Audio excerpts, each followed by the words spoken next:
Olinjana ao anatin'izay vaovao izay ihany sika nisokatra itolakandro ity tsy amin'ny CCI vato ny filan-kevitrireo minisitra ao anatin'ny firenena amin'ny teny frantsay ao anatin'ny fivoriam-be zany andehan'ny faha 9 maro ireo loha hevitra diniana ao anatin'izany fivoriana izany raha sy tanisa fa tsy ny tontolo politika ny resaka diplomatika eo ihany koa ny fampiroboroboana fianakaviam-ben'ny firenena amin'ny teny frantsay amin'ny ankapobeny.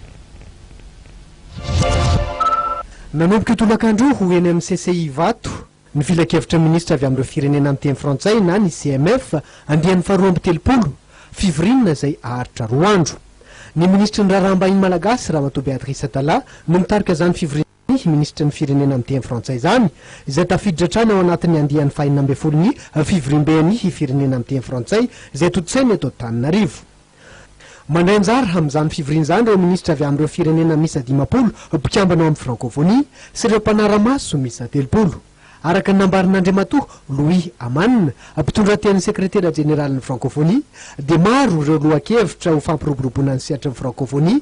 diniana mandritra ny fotoana ara-diplomatika, politika ary ny lafiny ara-toe-karena ihany koa. Fantsondrian'Andriamatoa Louis Amanina ihany koa fa voizina mandritra ny fivoriana ireo fehi-kevitra ny vohitra nandritra ny filan-kevitra maharitra ny frankophonie na ny CPF.